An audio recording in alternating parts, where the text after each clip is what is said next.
कमल का अंधेरा बन में क्या बड़े लगे प्यारे लगे मीठे रते से भरियो रे जिन बड़े आए हम पुजारी प्रभु की शरण में हम पुजारी प्रभु की शरण में पीछे के लिए अपने दोनों हाथों अपने करें आए हम पुजारी प्रभु की शरण में आए हम पुजारी प्रभु की शरण में नित्यानंद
आदि दीपक की स्थापना के लिए बालगढ़ सैलो दीदी भी आएंगी। आज के माता पिता भले सरकारी स्कूल में पढ़े हैं, लेकिन बच्चा तो कॉन्वेंट में ही जाएगा। क्यों? क्योंकि पड़ोसी का जा रहा है। इंग्लिश मीडियम में ही जाएगा, चाहे उससे कुछ समझ में आए चाहे नहीं आए। आप उसके भविष्य के साथ खिलवाड़ कर रहे हैं।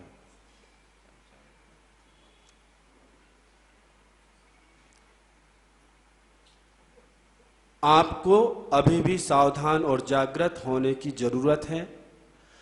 अगर आप अपनी संस्कृति को सुरक्षित रखना चाहते हैं, धर्म के प्रवाह को आगे बढ़ाना चाहते हैं, तो आपको स्वयं पहले व्यवस्थित होना पड़ेगा। आप व्यवस्थित नहीं हैं और चाह रहे कि बच्चे व्यवस्थित हो जाएं, बच्चे संस्कारित हो जाएं।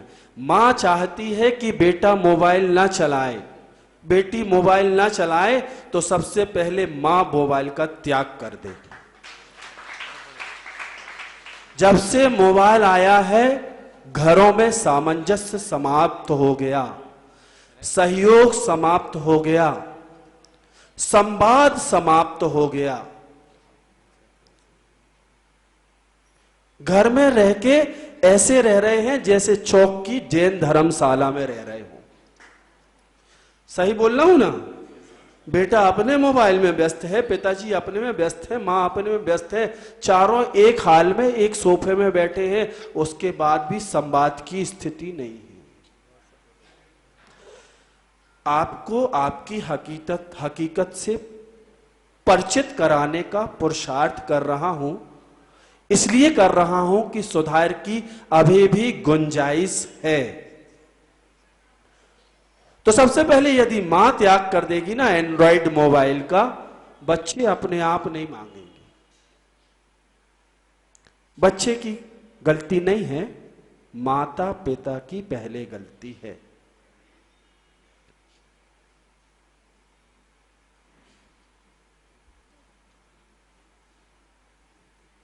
ठीक है, आपकी भावना है, अच्छा लिखा आपने। कभी समय पर बोलेंगे, बहुत समय है। यदि चौक में चातुर्मास हुआ तो चौक वाले चौकन्ने हो जाओ और चोखा प्रदर्शन करोगे तो ही होगा। अभी सब विचाराधीन हैं। सुन लो और समझ लो, हम तो खोज जारी है, स्थान का चयन करना है और भगवानों के दर्शन करना है। समय पर्याप्त है, इसलिए हम हर मंदिर में जा रहे हैं और अपना आशय लेके जा रहे हैं कि हमें कहाँ चातुर्मास करना है। अभी आप गाफिलता में नहीं रहना कि आपके यहाँ ही चातुर्मास होगा, धोखे में नहीं रहना। अभी सब देखा जा रहा है, सोचा जा रहा है और तौला जा रहा है। तो ये मोबाइल रूपी जो यंत्र है 5 पापों को अर्जन कराने वाला है, इसके प्रति आसक्ति को घटाइए। हम बात कर रहे थे धर्म पुरुषार्थ की, तो प्रत्येक दिन भगवान की भक्ति भक्त बन के करो, भिखारी बन के नहीं। ऐसा कौन महाराज बोलते हैं? सुधा सागर जी। तुम लोग सब खूब सुनते हो महाराजों को टीवी में, सुधा सागर जी को, प्रमाण सागर जी को। कुछ उनके बताए हुए वचनों को अपने जीवन में उतारने का पुरुषार्थ भी किया करो। 6 घंटे देना है धर्म पुरुषार्थ में, उसके लिए ये चातुर्मास आपको मिला है। किसको? भोपाल को। हाँ, नियमिका चौक, जवाहर, फलाना भोपाल को। तो 4 महीने में क्या सीखना है? धर्म पुरुषार्थ कैसे करें, मंगलाचरण है। अगर धर्म पुरुषार्थ आ गया तो निश्चित रूप से तीनों पुरुषार्थ आपके व्यवस्थित हो जाएंगे और धर्म पुरुषार्थ ही परंपरा से आपको भी मुक्ति दिलाएगा। ये भगवान की वाणी है, आचार्यों की वाणी है। तो अपने धर्म पुरुषार्थ को आप व्यवस्थित कर लो। 6 घंटे देना चाहें तो बहुत अच्छे से दे सकते हैं। खूब समय है 24 घंटे का आपके पास। सबके पास 24 घंटे का ही समय होता है। ना इसके पहले 25 घंटे हुए थे, ना कभी भविष्य में होंगे। और सब जो महापुरुष हुए हैं, तीर्थंकर हुए हैं, भव्य आत्माएं हुई हैं, सबके पास भी ये 24 घंटे ही थे। और इस 24 घंटे का ही उन्होंने सदुपयोग किया है। आप क्या कर रहे हैं? आप देख लो। एक होता है उपयोग, एक होता है दुरुपयोग, और सबसे अच्छा होता है सदुपयोग। वो आप कैसे कर रहे हैं? आप खुद अपना आकलन कीजिए, परीक्षण कीजिए। तो चातुर्मास में एक अच्छी आदत डालना है आपको। मुनि संघ किसी भी जिनालय में रहे, ये बात की हम गारंटी देते हैं कि भोपाल में ही रहेगा। अब किसको धर्म लाभ लेना है, किसको अपनी आत्मा के उत्थान के मार्ग को प्रशस्त करना है, और कैसे इस चातुर्मास में गुरु जी की कृपा से जो 9 रत्न आपको मिले हैं, उनका आपको लाभ लेना है, ये आपके ऊपर है। लाभ आप कैसे ले सकते हैं, ये आपके ऊपर है। जीवन भर समझौता कर रहे हो, अभी तक करते आए हो, सिर्फ धर्म पुरुषार्थ से ही समझौता किया है। न पाप की क्रियाओं से समझौता किया, न धन के अर्जन से समझौता किया, न घूमने फिरने से किया, न टीवी मोबाइल से किया, न पिकनिक से किया, न होटल से किया। समझौता किया तो सिर्फ धर्म की क्रियाओं से किया है। अभी भी बोल रहा हूं, तुम्हारा पुण्य है, तुम्हारा भाग्य है कि आचार्य भगवान की कृपा बरस गई और 1 साल बाद सही चलते चलते हम आपके शहर भोपाल में आ गए। आपका भाग्य है। अब आपका जो भाग्य है, आपका जो पुण्य है, उसका सदुपयोग कैसे करना है, ये आपको देखना है। इस चातुर्मास के माध्यम से हमें जिनालय के निर्माण से भी जुड़ना है। हबीबगंज जो कि भोपाल की शान है, उससे भी जुड़ना है। साधु संतों से भी जुड़ना है, धर्म से भी जुड़ना है, और आत्मा के उत्थान के उन्नति के मार्ग से भी जुड़ना है। यही इस चातुर्मास का उद्देश्य होना चाहिए। यही इस चातुर्मास की सार्थकता होगी जब हम अपने 24 घंटे में से 6 घंटे नहीं तो 4 घंटे, जिनके पास 6 है वो 6 दे दें, जिनके पास 4 है वो 4 दे दें, और जिनके पास नहीं है 4 घंटे तो वो कम से कम महाराज जी के उपदेश ही सुन ले आके। क्योंकि मुनि के मुख से सुना हुआ पता नहीं कौन सा वाक्य कब हमारे जीवन में हमारे मुक्ति के मार्ग को प्रशस्त कर दे। इसलिए धर्म उपदेश से कभी भी वंचित नहीं रहना चाहिए। आचार्य उमा स्वामी महाराज ने 5 प्रकार के उपदेश बताए हैं।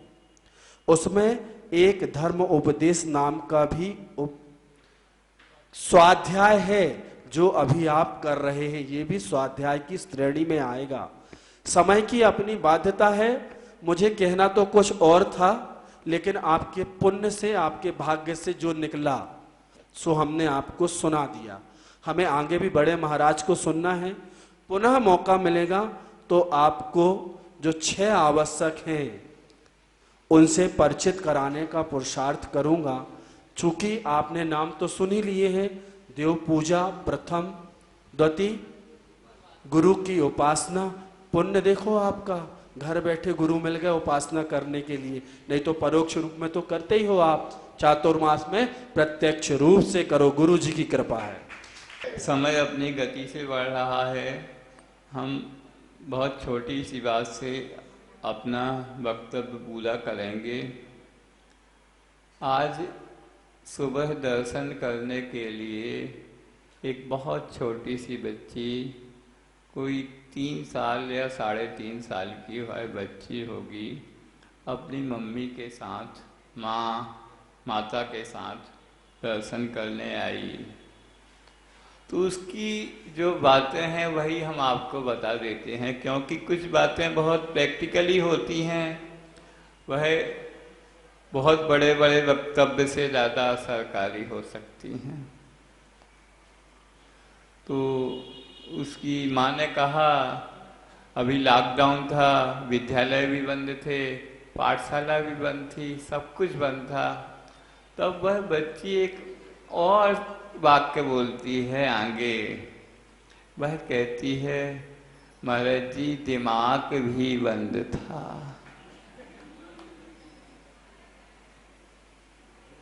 यह स्थिति है हमारी कि सब कुछ बंद हो गया, ऐसा नहीं है। हमने सब चीज़ों को वही समझ रखा है जो हमारा रूटीन है। हम उस रूटीन पे चलते रहे तो सब कुछ ठीक था। हम रूटीन से बाहर आ गए तो हमें सब कुछ बंद दिखलाई देने लगा। ठीक है, आप लोगों की बहुत सारी चीज़ें बंद थीं, आप लोगों की आर्थिक गतिविधियां बंद थीं, वह खुल गईं। आपकी दुकानें, व्यवसाय, ऑफिस खुल गए, और भी बहुत सी गतिविधियां बंद थीं, वह खुल गई हैं। अब बहुत सी गतिविधियां और बंद रह गई हैं, तो उनको खोलने के लिए गुरु कृपा से यह मुनि संघ आपके नगर में आया है। वो ताला होता ना, कहते हैं खुल जाए किस्मत का ताला, तो किस्मत का ताला ऐसे नहीं खुलता। जिसको आप किस्मत कहते हैं, भाग्य कहते हैं, लक कहते हैं, आदि आदि बहुत से नाम हैं। उसके लिए जो अभी मुनीषी निष्पक्ष सागर जी ने कहा आपके सम्मुख कि उसके लिए सबसे जरूरी है जो 4 पुरुषार्थ हैं, उसमें से आदि दीपक मतलब प्रथम पुरुषार्थ धर्म पुरुषार्थ है। तो उस किस्मत के ताले के खोलने के लिए आपको धर्म पुरुषार्थ में डूबना होगा, क्योंकि बगैर धर्म पुरुषार्थ के ना तो अर्थ पुरुषार्थ फलीभूत है, ना काम पुरुषार्थ, और मोक्ष पुरुषार्थ का रास्ता तो इसी से जाएगा। तो आप लोग अपने जीवन में कल्याण की ओर अग्रसर होना चाहते हैं तो धर्म की शरण आइए, अन्यथा शरणम नास्ति तौमेव शरणम मम। तो इस प्रकार जिनेंद्र भगवान कह रहे हैं कि वही एक शरण है और कोई शरण नहीं। आप सभी शरणों को छोड़ के यदि भगवान की शरण में आ जाएंगे तो भी आपका कल्याण निश्चित है। सभी पुरुषार्थ अपने आप सफल हो जाएंगे। नहीं तो आपको हम दिन भर दुकान में बैठे रहते हैं, कुछ नहीं होता, क्या करते हैं, ऐसा करते रहते हैं, क्या हुआ? विगत धर्म पुरुषार्थ के अर्थ पुरुषार्थ भी प्रयोजनभूत नहीं हो रहा है। तो शुरुआत इसीलिए कही गई है, नहीं तो भोपाल इतना बड़ा नगर है, इतनी दुकानें होंगी, क्या सबकी चलती हैं? नहीं चलती। क्यों नहीं चलती? जिसके पल्ले में, जिसके अकाउंट में बैलेंस है, जैसे आपके बैंक बैलेंस होता ना। बोलिए परम पूज्य आचार्य श्री विद्यासागर महाराज की जय। पूज्य आचार्य श्री के आशीर्वाद से यहाँ हमारे यहाँ नौ बलियती मुनि महाराज का चतुर्मास भोपाल में हो रहा है और इस उपलक्ष्य में 25 तारीख को 25 जुलाई 2021 रविवार को जवाहर चौक मंदिर में दिन में 2 बजे कलश स्थापना होना है। और आप सबसे निवेदन है कि यहाँ मध्य प्रदेश की राजधानी भोपाल में जवाहर चौक मंदिर में आप सब जने परिवार सहित मित्रों सहित आएँ, चूँकि एक बहुत बड़ा आयोजन यहाँ आचार्य श्री की तरफ से हो रहा है और यहाँ मुनि महाराजों के चतुर्मास कलश स्थापना होना है। आप सब अवश्य आएँ और साथ में मन भावन बना करके भी आएँ, चूँकि एक कलश रजत कलश के स्थापना होनी है और आप सब जने निवेदन है कृपया 25 तारीख को अवश्य आएँ। देखिए पारस चैनल के जो दर्शक हैं उन सबसे भी अपील है, पूरे देश में हमारे यहाँ मध्य प्रदेश की राजधानी भोपाल में हबीबगंज का मंदिर 2016 में परम पूज्य आचार्य श्री के आशीर्वाद से आचार्य श्री के चतुर्मास के दौरान शुरू हुआ था वो मंदिर, और अब वो मंदिर बहुत ऊंचाइयों पर जा रहा है। और ये जो जितनी भी कलश की राशि है ये सारी की सारी हबीबगंज मंदिर निर्माण में ही जानी है।